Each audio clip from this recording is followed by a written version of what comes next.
Woodsong by Gary Paulson. Chapter 1. I understood almost nothing about the woods until it was nearly too late. And that is strange because my ignorance was based on knowledge. Most of my life, it seems, I've been in the forest or on the sea. Most of my time, sleeping and waking, has been spent outside in close contact with what we now call the environment, what my uncles used to call simply the woods. We hunted, small and large game.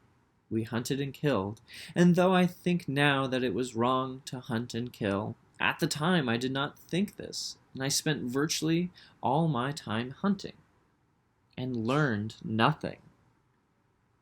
Perhaps the greatest paradox about understanding the woods is that so many of those who enjoy it, or seem to enjoy it, spend most of their time trying to kill parts of it.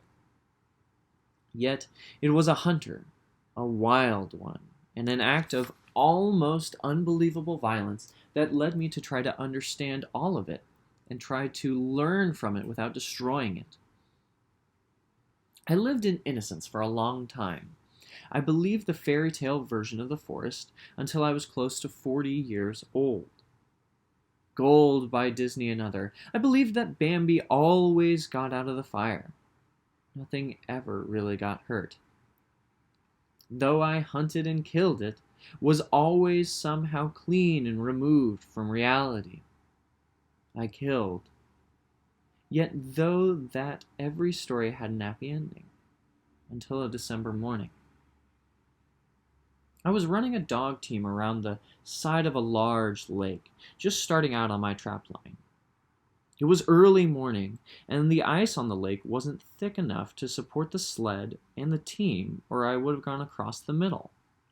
There was a rough trail around the edge of the lake, and I was running a fresh 8-dog team, so the small loop, which added 5 or so miles, presented no great difficulty. It was a grandly beautiful winter morning. The temperature was perhaps 10 below, with a bright sun that shone through the ice crystals in the air so that everything seemed to sparkle. The dog teams were working evenly, the gang line up through the middle of them thrumming with the rhythm it has when they're working in perfect tandem. We skirted around the lake, which lay below and to the right. To the left and rising higher were willows and brush, which made something like a wall next to the trail. The dogs were still running at a lope, though we had come over 7 miles, and I was full of them. My life was full of them. They were, as it happens sometimes, dancing with the winter. I could not help smiling, just smiling idiotically at the grandness of it. Part of the chant of an ancient Navajo prayer rolled through my mind. Beauty above me, beauty below me, beauty before me. That is how I felt then and frequently still feel when I'm running dogs. I was in and of beauty, and at that precise moment, a doe, a white-tailed deer, exploded out of some willows on the left side of the team, heading down the bank towards the lake. The snow alongside the trail was about 2 feet deep and powdery, and it followed her in a white shower that covered everything. She literally flew over the lead dog, who was a big, white, wolfy-looking male named Dollar. He was so surprised that he dropped, ducked, for part of an instant, then rose, almost like a rock skipping on the trail, and continued running. We were moving so fast, and the deer was moving so fast, that within a second or two, we were several yards past where it happened, and yet everything seemed suspended in slow motion. Above all, in the deer was the stink of fear. Even in that split part of a second, it could be smelled.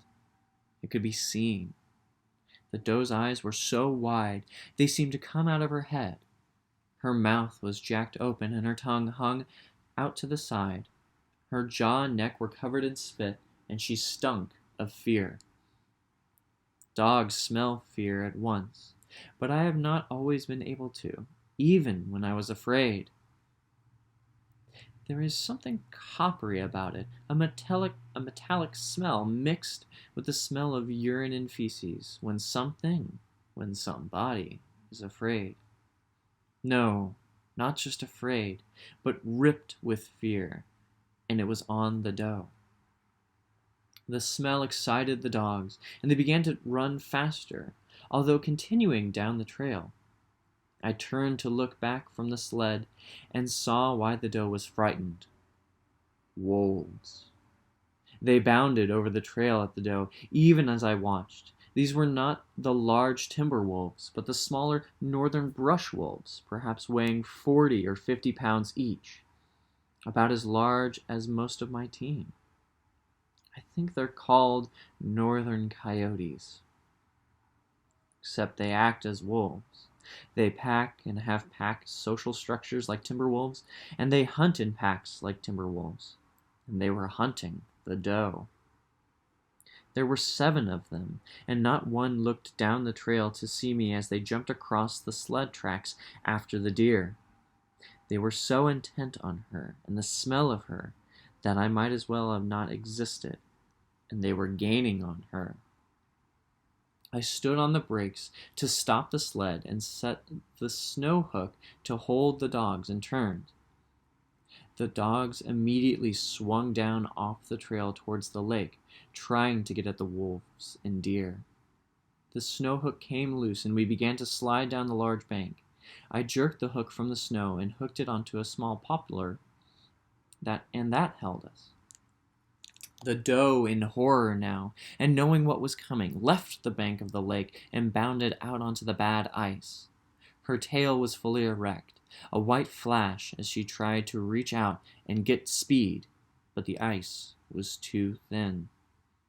Too thin for all of the weight of her on the small, pointed hooves, and she went through and down in a huge spray of shattered ice and water. She was up instantly, clambering and working to get back on top of the ice next to the hole. Through sheer effort in her panic, she made it, but it slowed her too much.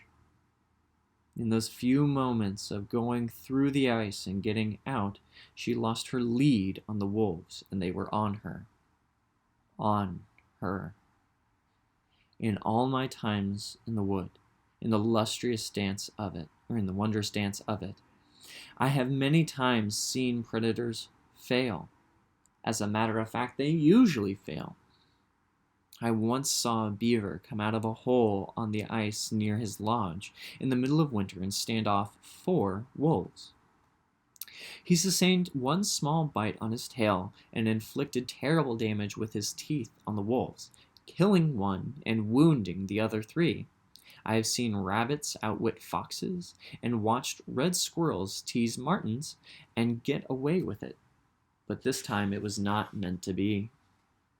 I had never seen wolves kill a large animal, indeed have not seen it since. It was horrible, and I was not prepared for it. I thought I had great knowledge about how everything in the woods worked. I had hunted and trapped, and I had been in the army and seen and done some awful things. But I was still not mentally prepared for the killing.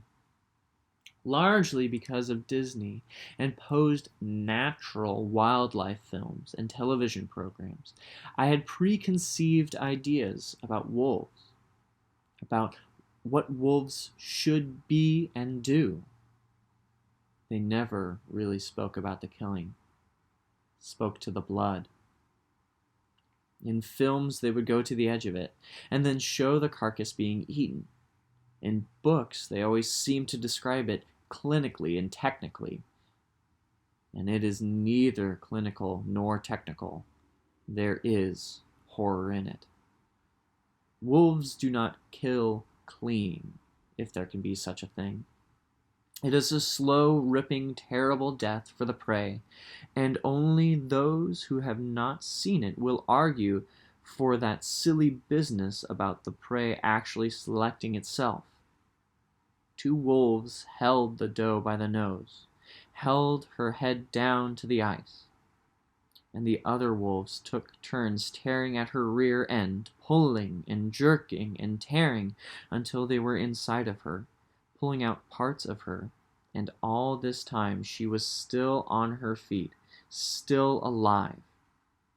I did not have a gun, or I think I would have used it.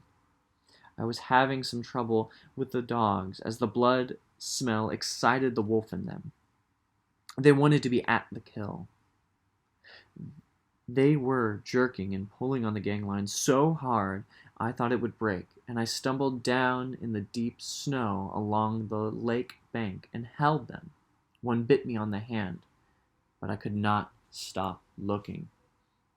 It was all in silence.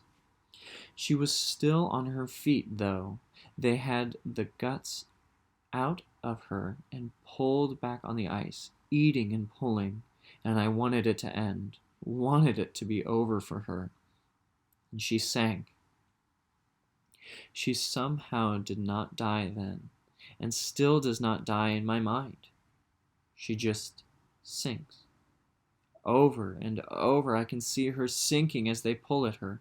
When I could not stand it no longer, when I was sick with it and hated all the wolves for the horror of it, I yelled, "Leave her!" And I think I cursed as well, but it did not matter. When I yelled, it was as if a film had stopped. The wolves somehow had not known I was there. They had been so intent on killing, on the smell of it, that they had not seen me or the dogs, and the sound of my voice stopped them. But it did not frighten them. The doe was down now, spread and down and steaming out the rear, and the wolves stopped dead and turned to look at me and the dogs. Just that. Look.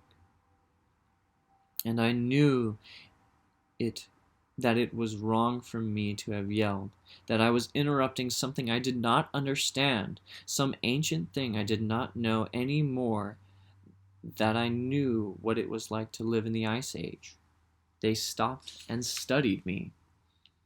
One of them, I think it was a male because he was larger than the others, raised his hind legs to see better over some low willows in front of me, and when he raised, standing like a man, the morning sun caught his head, and I could see that it was completely covered in blood, steaming with it.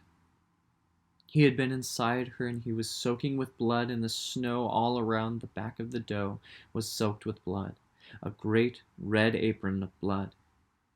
He stood for 2-3 seconds, staring at me and through me, knowing me, and I began to understand some of it then. I began to understand that they are not wrong or right, they just are. Wolves don't know they are wolves. That's a name we have put on them, something we have done. I do not know how wolves think of themselves, nor does anybody, but I did know and still know that it was wrong to think they should be the way I wanted them to be.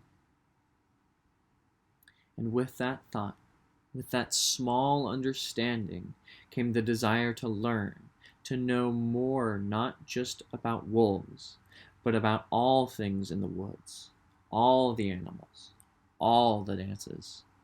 And it started with blood.